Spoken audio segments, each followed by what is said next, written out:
नमस्कार आप सभी को। स्वागत है आपका हमारे इस प्लेटफॉर्म पर। आज हम लोग आधुनिक इतिहास में उत्तर प्रदेश में अवध और अंग्रेजों का संबंध पढ़ेंगे और ये उत्तर प्रदेश के परिप्रेक्ष्य में पूरी तरह से लेक्चर होगा। ये उत्तर प्रदेश में होने वाली प्रत्येक परीक्षा के लिए अनिवार्य है, चाहे वो यूपी पीसीएस 2024 की परीक्षा हो, आरओ एआरओ री एग्जाम हो या फिर उत्तर प्रदेश अधीनस्थ सेवा चयन आयोग के द्वारा कराई जा रही कोई भी परीक्षा हो। ठीक है, तो ये पूरा का पूरा उत्तर प्रदेश के परिप्रेक्ष्य में फोकस्ड है।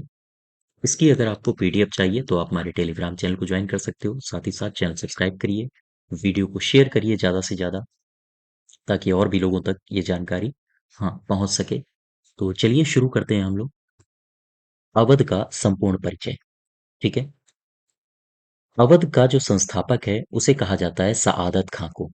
ये जो सआदत खां है, सआदत खां, इसके बारे में जान लेते हैं कि ये है कौन। दरअसल ये जो सआदत खां है ये शिया धर्मावलंबी था और इसे इसे एक उपनाम से भी जाना जाता है, बुरहानुल मुल्क। आप सुनते जाइए, मैं ये सारे के सारे डेटा आपको एकत्र करके दे दूंगा। ठीक है, इसे बुरहानुल मुल्क के नाम से जाना जाता है।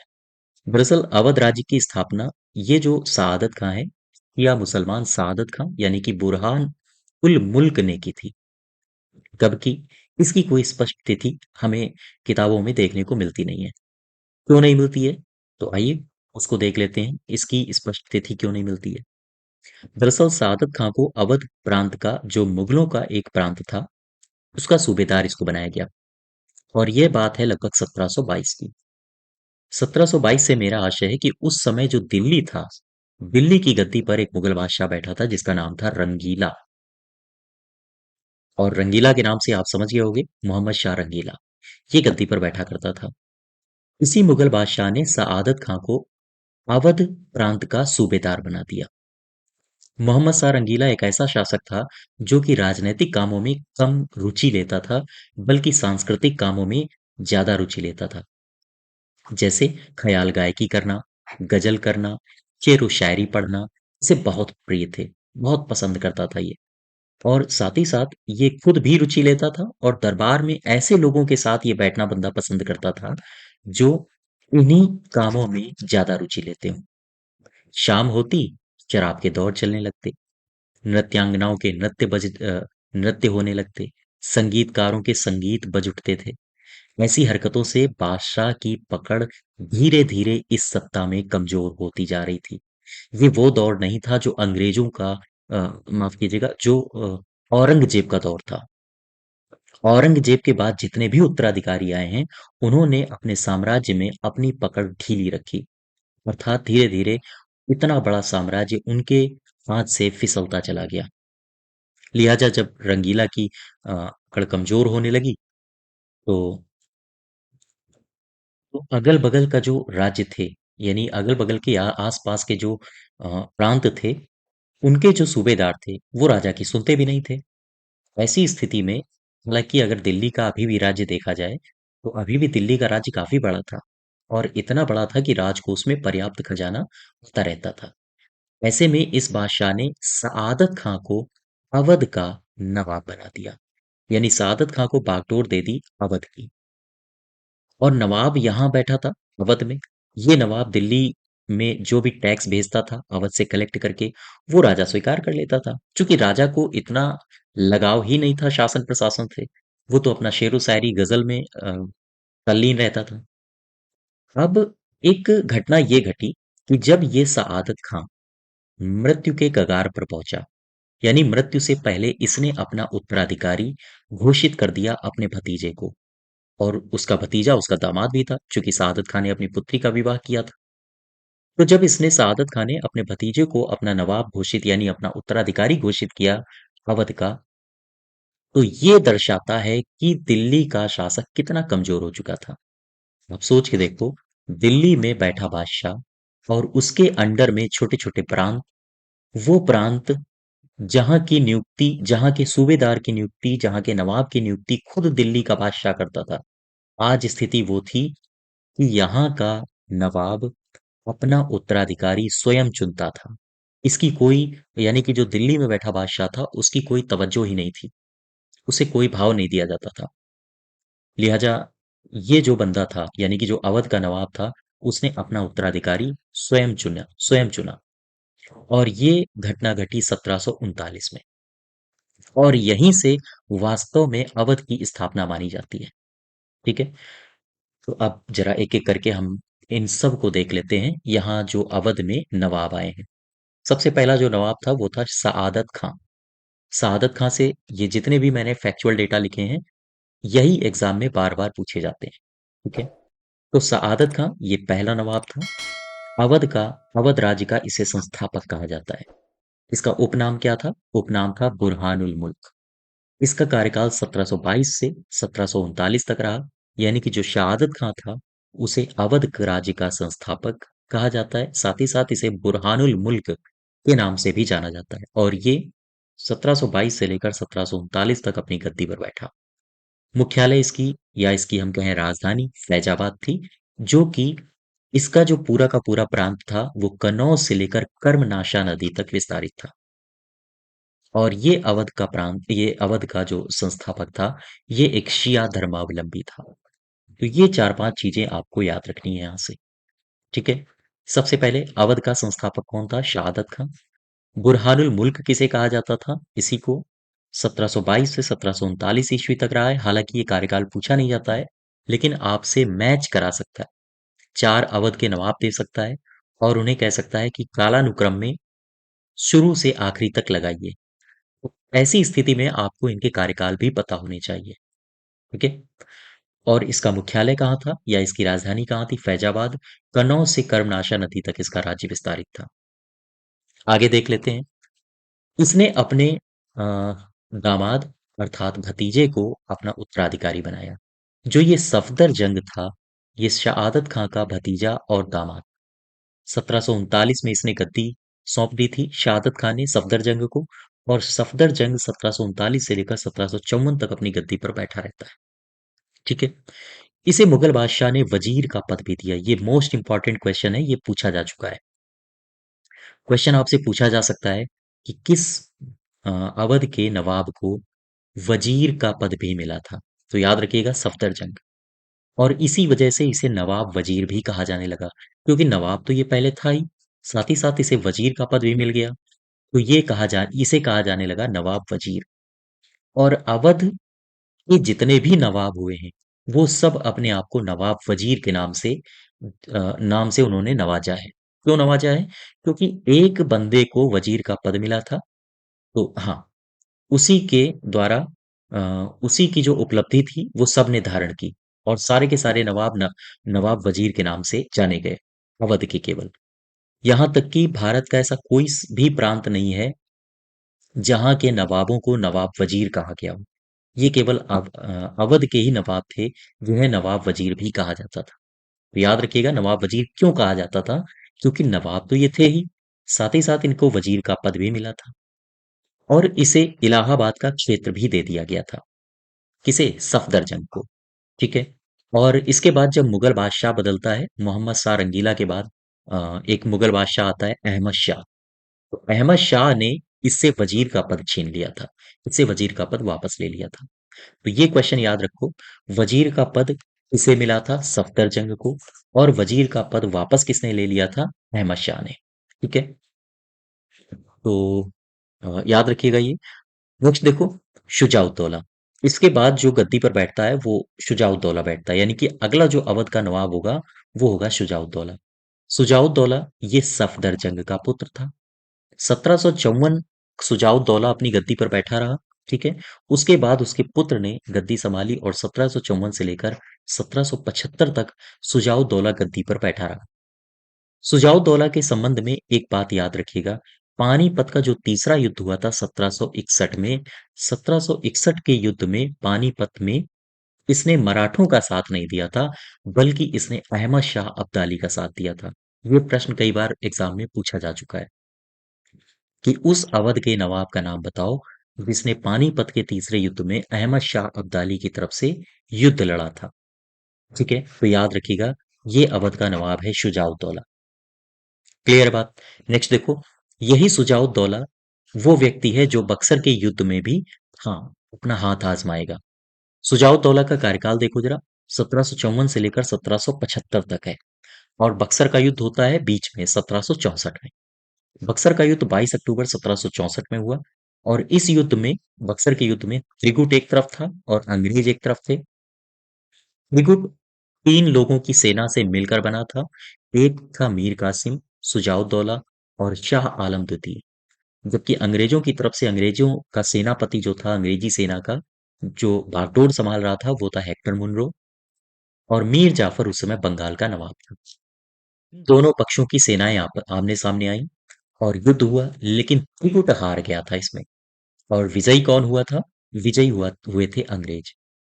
त्रिगुट हार गया तो सुजाउद्दौला को एक संधि करनी पड़ी। अंग्रेजों ने सुजाउद्दौला से कहा कि भाई, ये आपके बीच में और हमारे बीच में तो लड़ाई थी नहीं, आप तो बेवजह कूदे हो। तो बेवजह कूदे हो तो फिर आप मुझे हर्जाना दे दो और आप अपना अवध का क्षेत्र ले जाओ। हालांकि सुजाउद्दौला को कैद कर लिया गया था। तो सुजाउद्दौला के साथ इलाहाबाद की संधि हुई थी 16 अगस्त 1765 में। याद रखिएगा, सुजाउद्दौला के साथ इलाहाबाद की संधि कब हुई थी? 16 अगस्त 1765 में। ये बात याद रखिए, पूछी जाती है हमारे एग्जाम के, हाँ, बिहाफ से। अच्छा, सुजाउद्दौला के साथ एक बनारस की संधि भी हुई थी 1773 में। उस समय जो जो अंग्रेज था वो था वॉरेन हेस्टिंग। सुजाउद्दौला और वॉरेन हेस्टिंग के साथ हुई थी बनारस की संधि। कब हुई थी? 1773 में। तो ये क्वेश्चन पूछे जाते हैं, याद रखिएगा। इनकी टर्म्स एंड कंडीशंस हमारे एग्जाम में पूछी जाती हैं और कई बार पूछी गई हैं। बनारस की जब संधि हुई तो वॉरेन हेस्टिंग ने कई सारी शर्तें रखी। क्या क्या शर्तें थी? सबसे पहली शर्त थी कि 50 लाख रुपए अवध से लिए अंग्रेजों ने। और अंग्रेजों ने कहा कि भाई, अब मुझे कड़ा और मानिकपुर की आवश्यकता नहीं है। जो इलाहाबाद का क्षेत्र है, कड़ा और मानिकपुर, तो बोले ये आप ले लीजिए और इसके बदले में मुझे 50 लाख रुपए दे दीजिए। तो अवध के नवाब मान गया। अवध के नवाब ने 50 लाख रुपए दिए और कड़ा और मानिकपुर, हाँ, जो कि इलाहाबाद का क्षेत्र था, इसे अपने राज्य में मिला लिया। अवध को वापस मिल गई है। दूसरा, अवध ने पश्चिम में जो रुहेले बंगस थे, रुहेले बंगस पठान पर आक्रमण करने के लिए अंग्रेजों से सहमति प्राप्त कर ली थी। रुहेले बंगस पठान, ये दरअसल रुहेलखंड के बंगश पठान थे। इनको हरा के अवध राज्य में मिला लिया गया। और जब इनको अनुमति मिल गई थी आक्रमण करने की रुहेले बंगश पठानों के ऊपर, तो फिर अवध के अवध का जो नवाब था सुजाउद्दौला, उसने इन पर आक्रमण किया और इनको हरा के, रुहेले बंगस पठानों को हरा के, उसे अवध राज्य में मिला लिया। रुहेले बंगस पठान जो थे, उनका केंद्र क्या था, ये आपसे पूछा जाता है, मीसपुर। और बंगस पठानों का प्रधान कौन था? प्रधान का नाम भी आपसे पूछा जाता है, हाफिज रहमत अली। याद रखिएगा। तो ये तीन शर्तें हैं जो आपको याद रखनी है। सबसे पहली शर्त, बनारस की संधि की क्या थी? वॉरेन हेस्टिंग और सुजाउद्दौला के मध्य ये संधि हुई थी।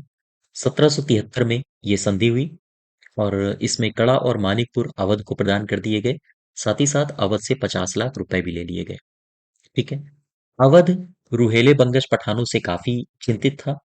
आए दिन उसकी सीमा में घुसा करते थे, तो उसने अंग्रेजों से सहमति प्राप्त की और अ, उसने रुहेले बंगश पठानों पर आक्रमण कर दिया। और इस प्रकार जो ये हाफिज रहमत अली था, उसको परास्त किया। साथ ही साथ इनका जो क्षेत्र था मीसपुर, जो केंद्र था, उन सभी केंद्रों को अवध में मिला लिया गया। ठीक है। नेक्स्ट देखो, अगला जो नवाब बन के आता है, नवाब बनता है, वो था आसफ उद्दौला।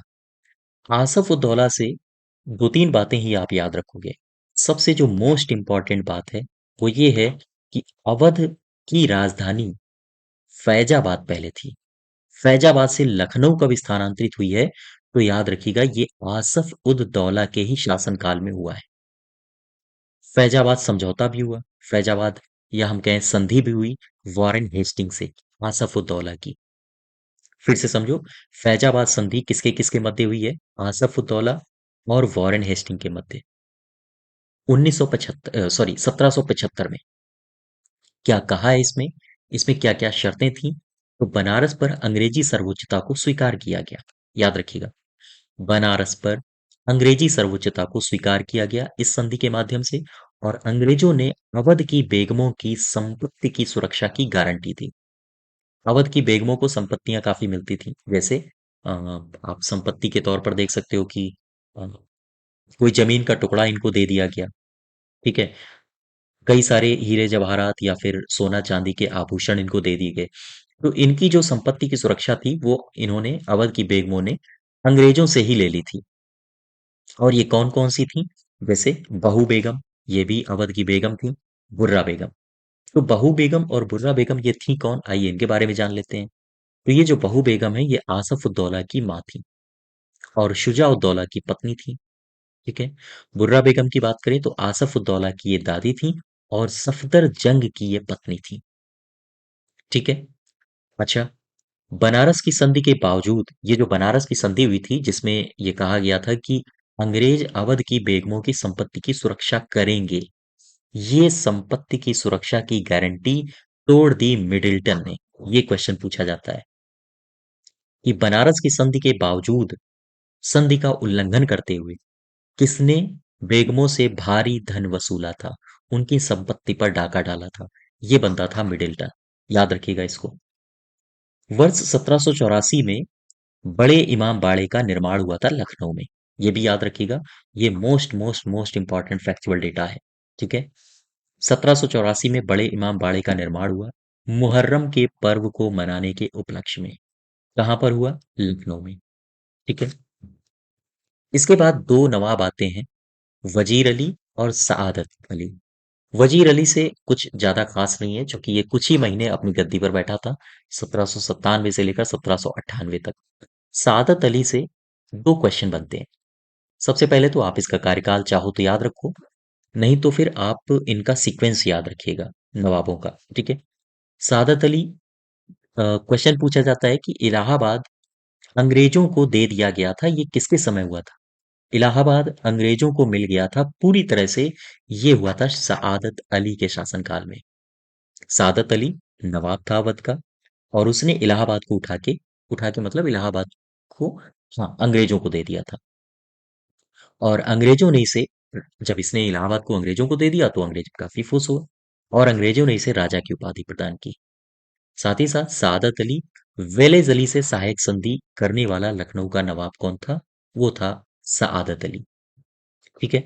वेलेज अली से, हाँ, सहायक संधि करने वाला लखनऊ का नवाब कौन था? हाँ, सआदत अली। ठीक है। इसके बाद बंदा एक और आता है अवध का नवाब बनके, उसका नाम है गाजी उद्दीन हैदर अली खान। ठीक है। गाजी उद्दीन हैदर अली खान। हालांकि इसका कार्यकाल पूछा नहीं जाता है, बस आप याद रखो कि ये बंदा किसके बाद अवध का नवाब बना था, इतना पर्याप्त है, क्योंकि यही आपसे सीक्वेंस में लगाने के लिए पूछेगा। यहां से एक बात याद रखो केवल, जो पूछी जा सकती है, कि किसे अंग्रेजों ने बादशाह की उपाधि प्रदान की थी। याद रखिएगा, किसे अंग्रेजों ने राजा की उपाधि प्रदान की थी, तो सआदत अली है। और अगर पूछे किसे अंग्रेजों ने बादशाह की उपाधि प्रदान की थी, तो हैदर अली खान है। ठीक है। इसके बाद दो बंदे और अवध के नवाब बनते हैं, नसीरुद्दीन और मोहम्मद अली। अमजद, नसीरुद्दीन मोहम्मद अली और अमजद अली, ये दो लोग अवध के नवाब बने। पहले नसीरुद्दीन बनता है, इसके बाद अमजद अली बनता है। लेकिन इनसे कुछ खास क्वेश्चंस बनते नहीं हमारे एग्जाम में। क्वेश्चन बनता है वाजिद अली शाह से। ये लखनऊ का अंतिम नवाब था, आखिरी नवाब। 1847 से 1856 तक गद्दी पर रहता है। लेकिन 1856 में एक 1800 दरअसल 48 में एक अ, अंग्रेज अधिकारी आता है भारत में जिसका नाम था डलहौजी। और डलहौजी की हड़प नीति से आप सभी परिचित होंगे।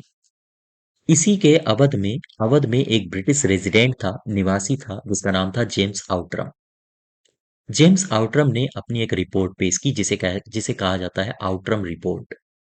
ये आउटरम रिपोर्ट, जेम्स आउटरम ने ये जो रिपोर्ट पेश की थी, ये दरअसल गलत भावना से प्रेरित होके ये रिपोर्ट पेश की थी। ये इसकी एक गलत रिपोर्ट थी। रिपोर्ट इसने क्या पेश की? रिपोर्ट इसमें इसने पेश की थी कि अवध में अव्यवस्था व्याप्त है, अवध में अराजकता व्याप्त है, और अव्यवस्था और अराजकता युक्त शासन व्यवस्था अवध में व्याप्त है, ऐसा इसने अपनी रिपोर्ट में आरोप लगाया। ठीक है। और इसने जब ये आरोप लगाया तो उसे एक संदर्भ दिया गया कि कुशासन का आरोप, यानी जो अवध का नवाब है वाजिद अली शाह, वो ठीक से शासन नहीं कर पा रहा है। वो अवध का जो शासन संभाले हुए है, वो ठीक से नहीं दे रहा, शासन व्यवस्था नहीं ठीक से संभाल पा रहा है। लिहाजा लॉर्ड डलहौजी ने इसी रिपोर्ट, ये जो जेम्स आउटरम की रिपोर्ट है, इसी रिपोर्ट का हवाला दिया। और रिपोर्ट का हवाला देकर British governor general Lord Dalhousie, जो कि 1848 से लेकर 1856 तक इसका कार्यकाल है, इसने 1856 में अवध को अंग्रेजी राज्य में मिला लिया और वाजिद अली साहब को गद्दी से नीचे उतार के इनको जबरदस्ती नजरबंद अवस्था में इनको बंगाल भेज दिया और उन्हें पेंशन दे दी। और यही वो दौर था जब 1857 की क्रांति लखनऊ में भड़केगी। क्यों? क्योंकि राजा को गद्दी से उतार दिया। ऐसी स्थिति में जो नवाब वाजिद अली शाह थी, नवाब वाजिद अली शाह की पत्नी बेगम हजरत महल, उन्होंने अपने पुत्र बिरजिस कादिर को गद्दी पर बैठालने का प्रयत्न किया। और इसी संदर्भ में, हाँ, लखनऊ में 1857 की क्रांति भड़क उठेगी। और हमारा, हाँ, अंतिम नवाब था लखनऊ का। ठीक है, नवाब वाजिद अली शाह। तो ये आप जो हैरारकी, पूरी की पूरी हैरारकी देख रहे हो, कहाँ से कहाँ तक। हाँ, ये शहादत खां से लेकर नवाब का, लखनऊ का अंतिम नवाब, और ये वाजिद अली शाह तक। तो ये पूरी की पूरी हैरारकी आपको एज इट इज याद रखनी है। इनका कार्यकाल आपके एग्जाम में नहीं पूछा जाता है, बस इनके इनकी इनका क्रम पूछा जाता है। जैसे चार आपसे आपको नवाब दे देगा और कहेगा इनको कालानुक्रम में सजाइए, तो आपको इनका क्रम पता होना चाहिए। ठीक है। और साथ ही साथ ये जो अवध के जितने भी नवाब हुए हैं, उन्होंने अंग्रेजों से कैसे संबंध बनाए, उसके बारे में आपको पता होना चाहिए। ठीक है। तो ये सारी बातें आप एक बार नहीं, आप कई कई बार देखिए। और ये जो भी इसकी पीडीएफ है, इसको आप डाउनलोड कर लीजिएगा टेलीग्राम चैनल से, और इसको बार बार रिवीजन करिए, क्योंकि जितना भी फैक्चुअल डेटा मैंने यहाँ पर कलेक्ट किया है, इससे बाहर नहीं क्वेश्चन पूछा जाता है। ठीक है। अब जरा इसमें कुछ चीजें हैं। स्थापत्य कला है, जो हमारे उत्तर प्रदेश से संबंधित है। ये क्वेश्चंस डायरेक्टली पूछ लिए जाते हैं आपसे, तो ये चीजें आपको याद करनी पड़ेंगी एज इट इज। जैसे फतेहपुर सीकरी शहर, ये इसका निर्माण किसने कराया था? अकबर ने। बुलंद दरवाजा फतेहपुर सीकरी में ही है बुलंद दरवाजा, इसका निर्माण किसने कराया था? अकबर ने। आगरा का किला, ये भी अकबर ने बनवाया था।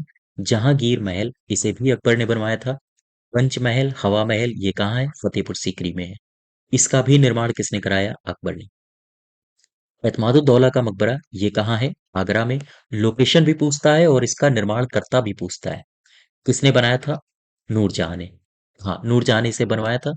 अकबर का मकबरा कहाँ है? ये सिकंदरा में है। और किसने बनवाया था? जहांगीर ने। ताजमहल, ये सबको पता होगा, ये सारी बातें तो आपकी रटी ही होंगी।